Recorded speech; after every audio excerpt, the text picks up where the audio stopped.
Good day, everyone, and welcome to Senseonics second quarter 2025 earnings call. At this time, all participants are in a listen-only mode.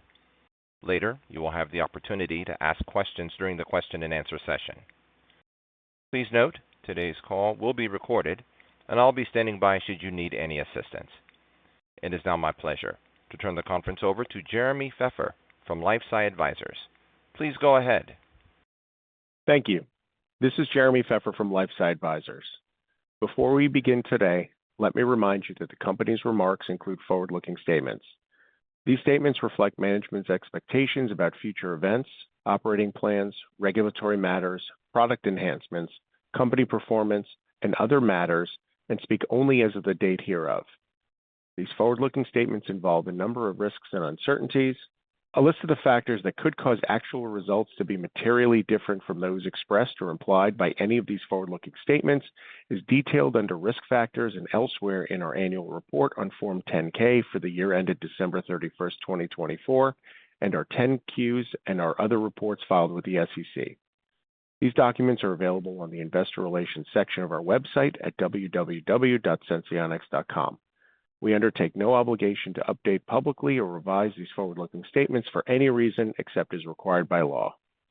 Joining me today from Senseonics are Tim Goodnow, President and Chief Executive Officer, and Rick Sullivan, Chief Financial Officer. I'll now turn the call over to Tim. Thanks, Jeremy, and thank you to everyone on the call for joining us today. In the second quarter, we executed on a number of programs to drive shareholder value and position Senseonics for long-term growth. Rick and I will walk you through these initiatives today.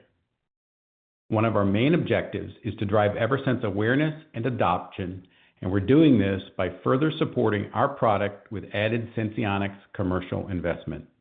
Additional objectives include enhancing 365 access with the Eon Care build-out, while expanding capabilities with our device integration efforts and advancing our key product development pipeline programs.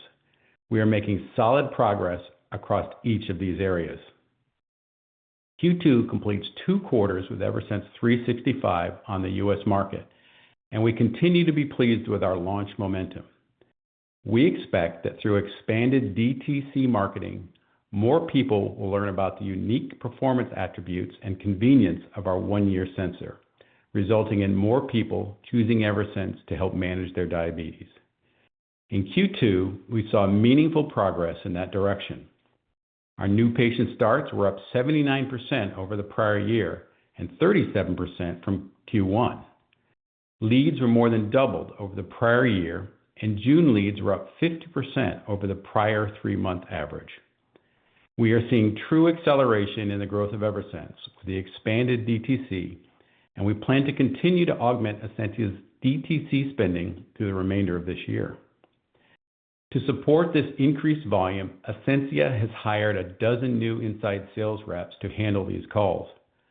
Our plan is for the increased DTC spending to expand awareness and the enhanced inside sales capacity to support sales conversion, combining directly to translate into increased new patient starts. We expect that these results to be bolstered by Eversense reorders in the U.S. in the fourth quarter. Recall that in transitioning from a 6-month to 1-year product, the cadence for repeat Eversense users to have a new sensor inserted has changed to a 12-month cycle. Instead of coming back for reinsertion in 180 days, users now return in 365 days. This means that following the Q4 launch of Eversense 365, our overall U.S. shipments during Q2 and Q3 naturally reflected significantly reduced reorder volume compared with the prior year. Therefore, nearly all sensors sold in Q2 and Q3 are for new patient starts. In Q4, with the first 365 adopters coming up for their next insertions, reorders will make more meaningful contributions to sales. Beyond the U.S. launch execution, we are advancing a series of initiatives to broaden access, support adoption, and enhance the user experience. We continue to expect our development work to translate into CE mark approval for Eversense 365 in Europe, and we are planning for the European launch later this year. We have begun training the OUS Ascensia sales team to be ready upon approval. We anticipate this will translate into more people in more markets having access to the promise of 1 year, one sensor.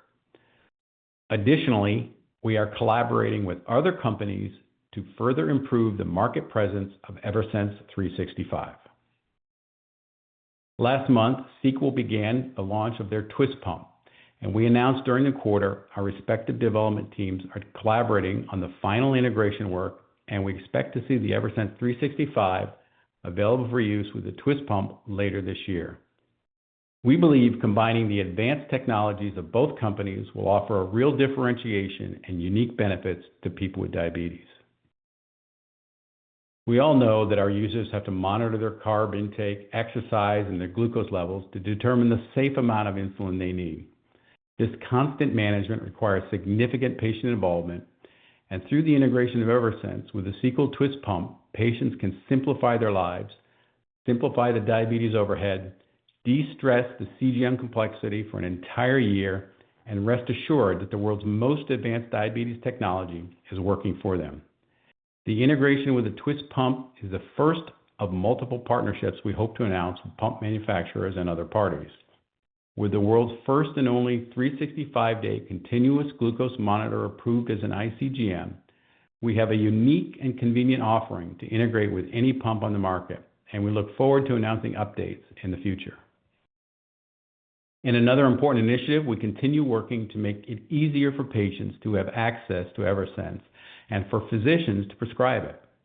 During Q2, we completed the planned transition of inserters from the nurse practitioner group to Eon Care, our network of providers that can perform Eversense 365 insertion procedures. The goal of this initiative is threefold: to make it more convenient for interested people with diabetes to be served by an inserter, to enable practitioners who want to prescribe our product but not insert to simply do so, and third, to ensure a consistent high-quality insertion experience. Following the transition from NPG, our Eon Care network is nearly 40 strong and handles approximately 20% of our insertions. The volume of insertions through Eon Care continues to grow, increasing nearly 30% in Q2 versus Q1 this year. With the foundation of Eon Care established, we are working to quickly expand it. Our current goal is to increase this network to approximately 50 practitioners by the end of this year and roughly 100 by the end of next year. Through the combination of Eon Care nurses and prescribing providers who perform their own insertions, we continue to add further insertion depth and breadth, targeting the major U.S. geographies. Our aim is to ensure that anyone who wants Eversense 365 has a convenient option to access it. Further supporting access, in Q2, CMS updated the Medicare physician fee schedule to provide payment for a full year of Eversense. This inclusion was announced in April and was retroactive to January 1st. And as a result, we did see a notable increase in the business that flows through our consignment program. We are also seeing some commercial payers begin to transition to a bundled payment reimbursement, similar to Medicare. As the product is consigned to the office until its use, you'll hear us refer to this channel as either bundled pay, buy and bill, or consignment. This reimbursement pathway covers both the product cost and provider's procedure fee through a single claim. This simplifies payment for insurers, providers, and patients. Furthermore, because Eversense is an implanted device, Medicare reimbursement for the product is included as part of CPT codes 446T and 448T. These codes are established on a physician fee schedule and covered through a member's medical benefit, Medicare Part B. Medicare correctly does not characterize Eversense as a DME product, meaning that Eversense will be excluded from the pending DME competitive bidding program. Now I'd like to turn to the important development work and progress being made by our R&D teams. Senseonics was founded to develop and deliver on the best-in-class, once-a-year continuous glucose monitor. Having delivered on that promise, our mission is to now drive further advances to make the one-year sensor more convenient, less intrusive, and more appealing to patients. Gemini is the next step in that continued evolution. As a reminder, Gemini includes a self-powered battery and offers both swipe and prospective CGM functionality, all incorporated into a tiny under-the-skin sensor. This offers the option to wear a transmitter when the full functionality of alarms and alert protection is required, and swipe when a user does not want to wear anything on their skin. This product will be especially attractive to the large population of people with diabetes on both basal insulin and those on non-insulin regimens. We're very excited about the growing Type 2 opportunity with Gemini, and I'm pleased with the development team's progress. We remain on schedule to start an IDE pivotal study for Gemini later this year. Our target is to then have a U.S. submission mid-next year, with a commercial launch in the U.S. starting near the end of 2026. The next exciting evolution beyond Gemini is our work on the Freedom program. With Freedom, we are targeting to deliver the world's first truly invisible CGM. Freedom will eliminate any on-body component to offer people continuous readings with real-time alarms and alerts directly to the phone with nothing on the skin. Our team is working towards the goal of launching Freedom about a year after Gemini. All of us at Senseonics remain committed to pushing the boundaries of technology and continue to provide the world's most advanced CGM to people with diabetes. Lastly, we raised approximately $78 million in gross proceeds during the second quarter, including $20 million from Abbott in a concurrent private placement. This capital supports the critical work that I've been speaking about, expanding the ongoing launch of Eversense 365, including increased direct-to-consumer advertising, supporting access and other initiatives to the product, and continuing our development pipeline. We believe our progress on these initiatives positions us well to further drive product awareness, innovation, long-term growth, and shareholder value. Now I'll turn the call over to Rick to walk you through financials from the quarter and provide some additional details. Thank you, Tim, and thanks to everyone joining us this afternoon. This was an important quarter for Senseonics, with a focus on many initiatives, all supported by the recent public offering, together with the Abbott investment that resulted in a combined gross proceeds of $77.8 million, including the full exercise of the underwriter's greenshoe.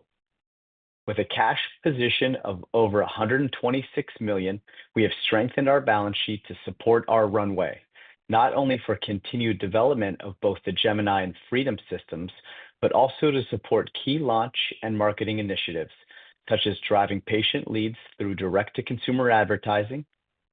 As Tim mentioned, we are complementing ADC's efforts in this area. Jointly, we will more than double the previously anticipated DTC spend to more than $10 million over the next 2 quarters. Together with our partner Ascensia, we expect to boost actionable leads and support our sales force in conversion and other activities to accelerate patient growth. We expect our expanded DTC efforts to improve product recognition and awareness of the unique benefits of 365, driving patients and prescribers to the Eversense brand. Our recent public offering also gave us the opportunity to speak with a significant number of institutional investors. The majority of investors that participated in the offering requested that we consider a stock split in the near future. And during the marketing of the deal, we also heard from a number of potential investors that they could not participate due to internal policies and practices that limited their ability to invest in stocks trading below certain dollar value thresholds. Listening to this feedback, we plan to seek shareholder approval for a reverse stock split to overcome these limitations, which we believe will address this impediment and make it easier for a broader number of investors to invest in Senseonics. We also believe a reverse stock split will facilitate inclusion of Senseonics in indices that have stock price requirements, such as the Russell, and reduce the administrative costs caused by the current share count. Taking into consideration the shareholder feedback from earlier this year, we have elected to reduce the targeted split ratio to a range of 10-for-1 to 20-for-1, and we will provide additional details as we get closer to the fall special meeting of stockholders to vote on this proposed reverse stock split. Now transitioning to the quarterly results. In the second quarter of 2025, net revenue grew 37% to $6.6 million compared to $4.9 million in the prior year period on the strength of new Eversense 365 insertions. U.S. revenue for the second quarter was $4.9 million, and revenue outside the U.S. was $1.7 million. As always, a quick reminder regarding revenue recognition in our two main sales channels. Our collaboration agreement with Ascensia is based on revenue sharing, with a revenue sharing percentage applied differently in each channel. For sales made directly to Ascensia, we recognize revenue after discounting the current revenue sharing percentage when shipments are delivered to Ascensia. Ascensia targets 60 to 90 days of inventory, and therefore shipments made during the quarter largely support future demand of Eversense. The supply of Eversense 365 has been at target levels since the end of Q2. We also sell product through an office consignment program, which continues to grow, making up over 40% of our revenue in Q2. In this channel, we recognize revenue at the time of procedure and at the same time record a commission expense to sales and marketing expenses based on the current revenue sharing percentage for Ascensia's commercial support. The average selling prices in the consignment channel are approximately 2 times the ASPs through the Ascensia direct shipment channel as a result of the consignment channel being primarily Medicare, with the recently announced updated pricing and the ability to recognize 100% of the Eversense revenue. With this sales channel mix, we recognize approximately 80% of the Eversense revenue.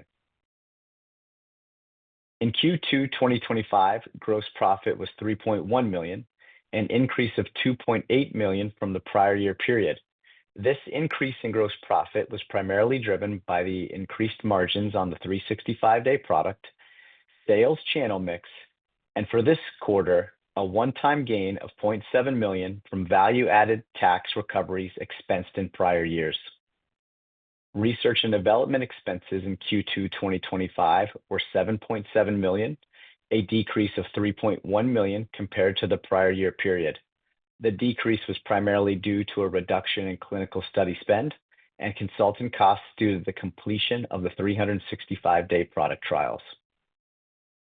Second quarter 2025 selling, general, and administrative expenses were $9.7 million, an increase of $0.7 million compared to $9 million in the prior year period, primarily driven by sales commission expenses due to Ascensia for commercial support of our consignment program.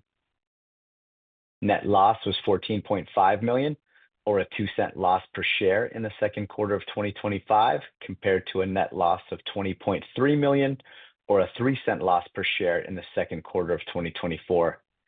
Net loss decreased by $5.8 million, primarily due to improved gross profit margins of Eversense 365 and reduced research and development costs. As of June 30th, 2025, cash, restricted cash, and cash equivalents totaled $126.7 million, and debt and accrued interest was $35.3 million. Reiterating our outlook for 2025, we expect full year 2025 global net revenue to be approximately $34 million to $38 million as we progress the launch of Eversense 365 in the U.S., and we expect EU. This financial outlook takes into consideration several factors, including the timeline for the regulatory approval and the planned commercial launch of Eversense 365 outside the United States, plans with respect to spending on the U.S. DTC marketing campaigns to generate leads, continued progress in our launch activities, reinsertion and pricing dynamics with a shift from a 6 to 12-month product, and the status of other sales and marketing initiatives. The full year 2025 financial outlook assumes approximately doubling the global patient base in 2025 compared to 2024. We achieved our target of approximately 1/3 of planned annual revenue in the first half of the year, with the remaining 2/3 of revenue expected in the second half because of the steady increase in patients and the seasonality of program discounts and patient deductibles. For the second half of the year, we expect the majority of revenue in the fourth quarter due to the continued momentum in new patient starts, and importantly, reorders from our first U.S. 365 patients as we pass the first anniversary of our Eversense 365 launch. Excluding accounting adjustments and one-time benefits that have a positive impact to gross profit margins, we continue to see favorability due to our sales channel mix and the execution of our manufacturing and supply chain teams. We are continuing to monitor the impact of tariffs and currently expect that we'll be able to mitigate much of the negative impacts. Taking into consideration our margin performance to date and the anticipated continued favorability, we now expect full-year gross profit margins between 32.5% and 37.5%. We expect cash utilization in 2025 to be approximately $60 million, largely as a result of tight cash management while complementing Ascensia's DTC spend. Finally, we've practiced good financial housekeeping, filing an updated shelf with the SEC in the amount of $300 million, with a portion assigned to a $100 million at-the-market facility with TD Cowen. 2 additional activities to facilitate long-term growth. And with that, I'll turn it back to Tim. Thanks, Rick. The last thing I'll mention before wrapping up is the event we hosted at this year's ADA. We had a great turnout, and I encourage any of you that did not participate to go and listen to the replay on our website. We featured some of our DTC marketing materials featuring George, our favorite CGM personality, and heard from Gary Graff, a nurse practitioner that inserts the Eversense 365 on a regular basis. According to Gary, the procedure fits seamlessly into his practice and typically takes him about 8 minutes and can be easily completed on a patient's lunch break. As you've heard, we accomplished a lot in the second quarter and have made great strides in setting the company up for long-term growth. To build shareholder value, we'll continue to drive the 365 launch, enhancing investment in effective direct-to-consumer marketing, all while supporting greater access and convenience of Eversense, and by moving Gemini and Freedom closer to the market. We're also forming partnerships to advance and simplify diabetes care, together with maintaining financial discipline and strengthening our balance sheet and remaining focused on the transformative potential of 1 year, 1 CGM. With that, I'll now turn the call over to the operator to answer any questions that you may have. Thanks once again for your time today. Operator, let's go ahead and open up the call for questions. Thank you. At this time, if you would like to ask a question, please press star 1 now on your telephone keypad. To withdraw yourself from the queue, you may press star 2. Once again, to ask a question, please press star 1. We'll take our first question from Josh Jennings of TD Cowen. Your line is open. Hi, good afternoon. Thanks for taking the questions, and congratulations on the nice quarter and continued momentum with the Eversense 365 launch. I wanted to just ask a couple questions on the back half here, and I guess to start, just calling out again, just the fourth quarter stronger than the third quarter, and you'll have some the replacement cycle kick in for Eversense, the initial Eversense 365 patients. Maybe just help us think about or help us frame up expectations for retention rates. Anything you can share just on historic attrition or retention/attrition rates for Eversense in prior versions, and then what do you expect going forward? Sure, Josh. Appreciate the time as well. As you know, we don't yet have the retention on the 365 as that first patient is not off yet, but our experience to date typically has been 75% retention from sensor 1 to 2, jumps to about 85% from sensor 2 to 3, and about 95% from sensor 3 and beyond. So as they become longer and longer tenured users, of course, it becomes more and more part of their life, and they continue to sign up for the reinsertion. We do expect that the retention rate will be higher for 365 than it was for the 180, but of course don't have that real data yet. So that's what our history has been, and we're obviously going to continue to work hard at a number of programs in place to do everything that we can to maximize those reinsertions.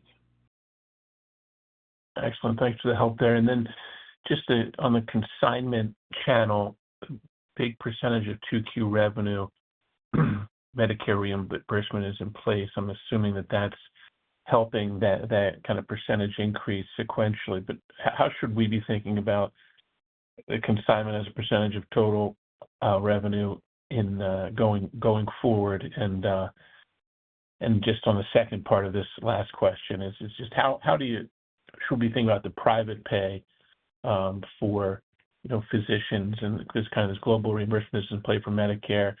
How far behind are private payers to institute that coverage, and are you already there with some payers? Thanks a lot for taking the questions.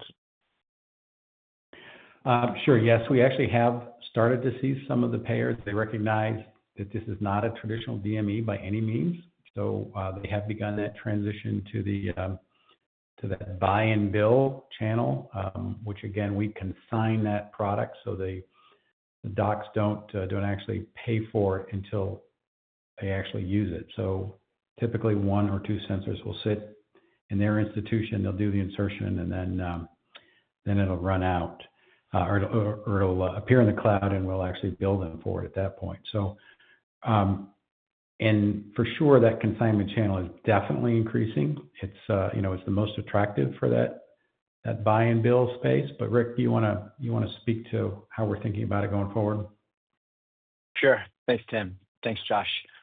You're absolutely right that a big piece of the increase in the percentage of revenue from the consignment channel is that Medicare pricing, but the volume's actually up as well, and it's certainly supported by our Eon Care efforts and the increase in the number of providers that we're anticipating there.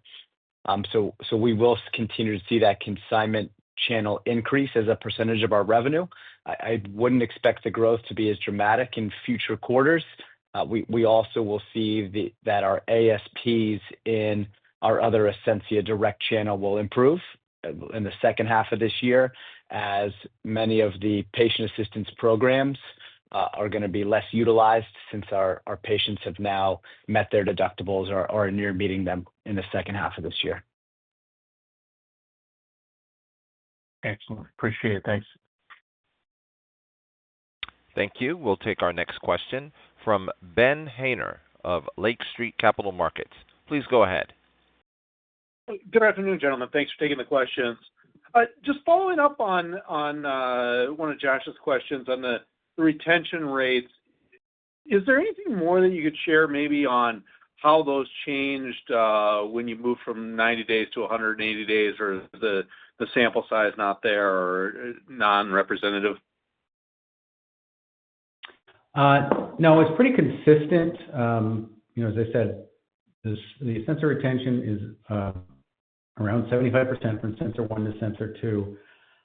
About half of the time in both cases, whether it was on the 90 or the 180, it is economic.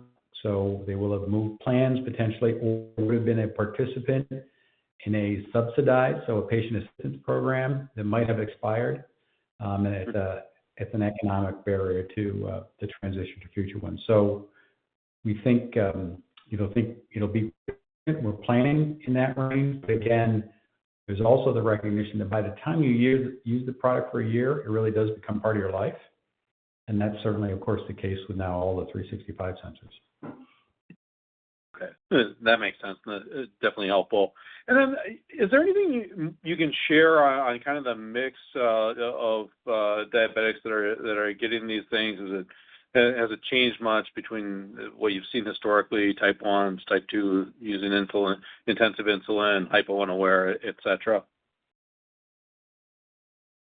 Yeah, it certainly started out, where all CGM started out, being very heavy into the type 1, but especially because of the long duration and frankly, the ease of use, we are seeing the vast majority of our patients, it's now about 75% are type 2s that are coming in. The very attractive space for us is the folks that are on basal insulin.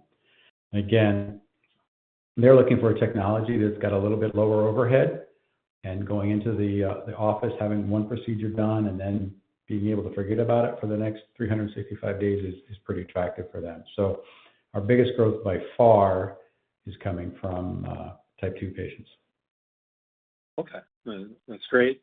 And then on consignment, is there kind of a ballpark way to think about it once you do go consignment with the clinic or provider, of the kind of increase that you expect to see in patient starts that can be expected when these folks move over to that program? Rick, you want to take that one? I don't know if we've got good data on the growth due to consignment. It really is. Remember, this is a fairly expensive device now that it's up to a year for a doctor to purchase up front. So we implemented the consignment program as a way to moderate that buying barrier. Yeah, and I think just to add to that, a provider isn't on a consignment program or nothing else. They may have consignment sensors on their shelves ready for patients that are reimbursed through those specific payers. They also may still go through our other channel as well, traditionally through those DME channels through Ascensia. So it's not a one or the other, but as we continue to add Eon Care physicians and are adding physicians to that consignment program, we are seeing the volume increase. Okay, got it. And then lastly on Eon Care, is there any revenue contribution modeled that's factored into guidance on that? And is that meaningful, or should we expect it to be meaningful for the year? Rick, you want to go? So sure. Yeah, there is some contribution from the Eon Care services as it relates to procedure revenue, so not revenue from the sale of our product, but that's low single-digit percentage. So it's not something that we're going to break out today, but it will certainly grow as the Eon Care becomes a larger percentage of our total procedures and as we increase providers over the coming years. Got it. Excellent. Well, thank you for taking the questions, gentlemen, and congrats on the progress. Thank you. We'll go next to Sean Lee of H.C. Wainwright. Your line is open. Hey, good afternoon, guys, and thanks for taking my questions. I just have two quick ones. First, on the package with Sequel's Twist. So you mentioned that Sequel launched Twist last month. So I was wondering, what would the commercialization of the combo look like? Is it going to be a co-marketing agreement, or is there something else? There is quite a bit of co-marketing that we plan on doing as they launch their new sensor. In combination, the commercial teams have actually been working for about the last 3 or 4 months to be prepared for the date. The formal relation is actually through a development agreement where they have specific responsibilities and we have responsibilities. So that we're actively following and executing. But by the nature of the uniqueness of their pump and their algorithm and the uniqueness of the 1-year sensor, it's pretty exciting to be taking to patients that innovation. So that's a big part of how we're going to work together. I see. Thank you for the additional clarity. My last question is on the upcoming ID pivotal study for Gemini. So I was wondering, what would the design of that study be like? Is it similar to what was done previously with Eversense? Thanks. Mukul, would you mind speaking to? I can take that in. So what would be similar would be the evaluation, right, where we bring the patients to the clinic and hook them up and do a bedside monitoring of the accuracy to YSI while we look at the glucose data coming out of the CGM and compare the two.